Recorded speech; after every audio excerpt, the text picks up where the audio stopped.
Mengapa kita bodoh? Sebagai negara maritim, Indonesia memiliki garis pantai yang sangat panjang. Namun, sampai saat ini, kita masih saja membeli garam dari negara lain. Padahal, Laut Indonesia jauh lebih luas dari daratan yang ada. Ini salah satu kebodohan kita saat ini. Garis pantai kita sepanjang 54.716 km. Dengan garis pantai seluas itu, dengan mudah bangsa kita membuat tambak garam yang amat besar. Hanya kehendak politik dan kompetensi yang dibutuhkan saat ini. Namun, setiap tahunnya, kita masih saja mengimpor garam. Sejak 2010 sampai 2020, rata-rata kita membeli garam dari negara lain sebanyak 2,8 juta ton per tahunnya. Pada 2012 sampai 2013, impor garam sempat menurun. Namun, pada 2014, impor kembali meningkat. Mengapa kita begitu bodoh? Sehingga kita tetap mengimpor garam.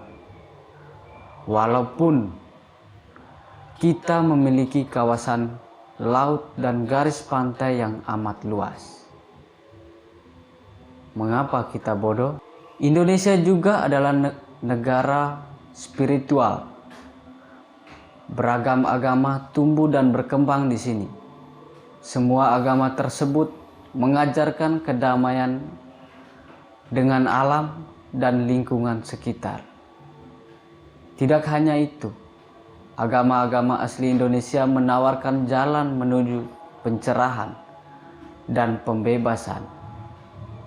Ini merupakan pencapaian tertinggi manusia. Namun, di abad 21, Indonesia masih juga keracunan agama asing. Agama tersebut menindas perempuan dan merusak ketetanan hidup bersama. Agama tersebut membunuh budaya asli Indonesia dan menyebarkan teror serta kekerasan. Mengapa kita bodoh sehingga melupakan agama leluhur dan mengambil agama asing yang sudah membusuk? Ada banyak orang cerdas di Indonesia. Mereka mendalami berbagai aliran pemikiran yang sangat hebat. Partai politik pun mengacau pada pemikiran-pemikiran tersebut sebagai dasarnya. Namun, kenyataannya tentu jauh dari ide. Partai politik kita korup. Mereka mencuri uang rakyat. Mereka terkait dengan radikalisme agama. Mereka melakukan ketidakadilan di berbagai bidang.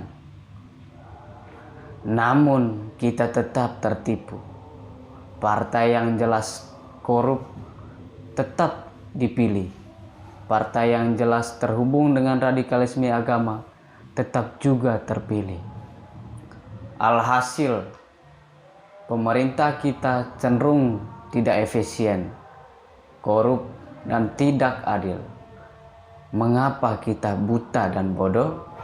Kerusakan alam akibat ulah manusia juga masih terus terjadi di Indonesia. Kebakaran hutan masih terus terjadi. Pada tahun 2020 lalu, luas hutan yang terbakar mencapai 2.960.942 hektar. Ini memang mengalami penurunan dari tahun sebelumnya. Faktor alam juga ikut serta, seperti musim kemarau, walaupun jumlahnya amat kecil. Pencemaran sungai juga masif merak terjadi. Salah satu yang paling jelas adalah Sungai Citarum. Ada 32 perusahaan yang membuang limbahnya ke sungai. Mayoritas perusahaan itu bergerak di bidang makanan, kertas, dan tekstil. Kita diberkati dengan alam yang indah dan kaya. Namun, kita merusaknya karena kerakusan dan kebodohan kita. Hutan dibabat, gunung dihancurkan demi pertambangan. Mengapa kita begitu bodoh? Mengapa kita bodoh? Orang bodoh adalah orang yang tak mampu memahami keadaan.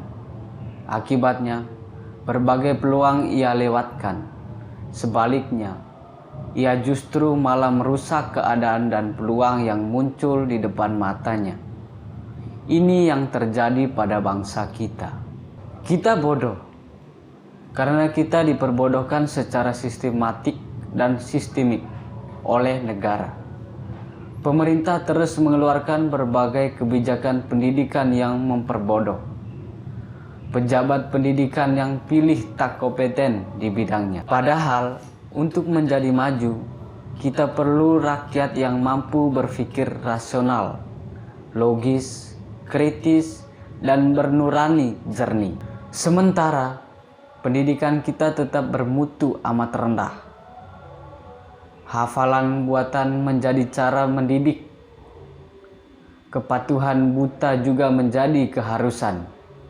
Rasionalitas, logika, sikap kritis, kreativitas, dan nurani dihancurkan oleh sistem pendidikan yang sangat membusuk.